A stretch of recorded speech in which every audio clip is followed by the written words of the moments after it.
The more I play Grip, the more frustrated I get. And I really want to like this game.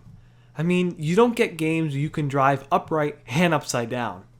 That's so cool, and you get so many different and inventive ways to make gameplay around that premise.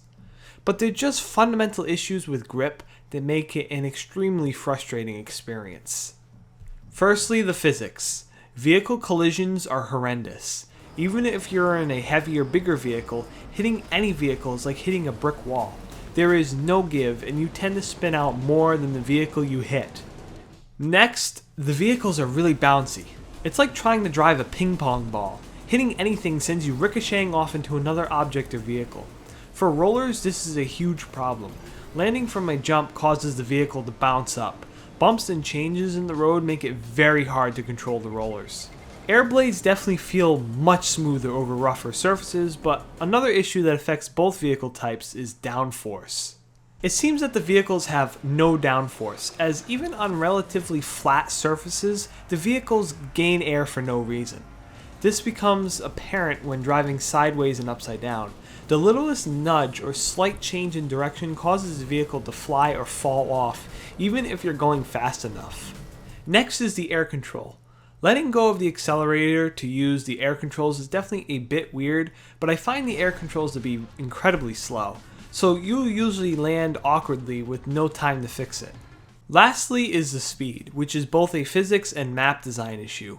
On higher speeds, it becomes very apparent that both the vehicles and maps can't handle it. Vehicles don't have enough grip to take corners fast, so you end up really slowing down. With map design, a lot of these maps have turns right after inclines or jumps, so you have to slow down or you're going to fly right off the map. Sometimes you'll fly out of a tube or even a jump just to be heading straight into a wall or rocks or whatever is in the way. So there's little to no room for error. I feel as though some maps are not capitalizing enough on driving sideways or upside down.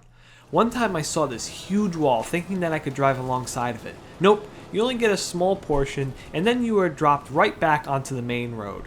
Such a disappointment. The maps just don't have that flow like in Onrush. Sure, Onrush's maps may not be the most interesting, but you'll never get any ramps that send you out of the map or tight areas or tight turns that give you no room to correct. It's open because that is what the game needed in order to support its game modes and physics. Grip's maps just don't have that flow, and it hampers the gameplay as it really needs more open maps to support both these high speeds and physics. All of these problems add up to an experience that just becomes increasingly frustrating. So I have some ideas to not only make the game better, but to add more variety to it. Firstly, the vehicles should have two new stats, Downforce and Agility. Downforce is how well a vehicle sticks to a surface. If you have more downforce, then that means you can stick to a surface better. An example I use is big rigs over-the-road racing. See how the big rig never gets any air and always sticks right to the surface? I imagine something like this, just not as extreme. Agility is how fast a vehicle can move using in-air controls. More agility means the faster you can rotate the vehicle in the air.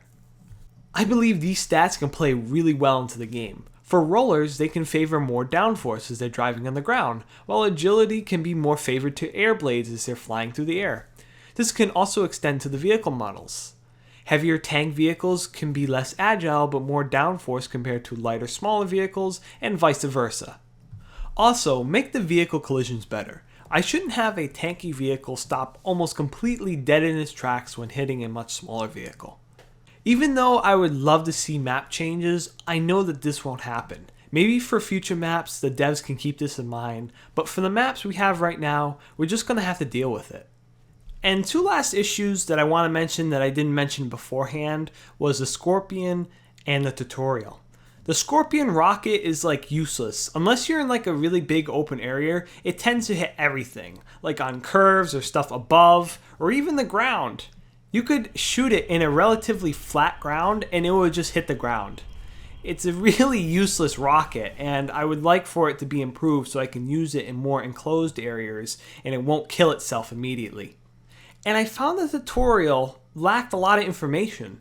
Like it didn't include in-air control, charging up launch, or charging up power-ups.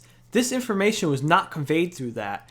And if you can't read the in-game hints like I can't because the game loads too fast, then the only way to find it is to look through the manual or an outside source.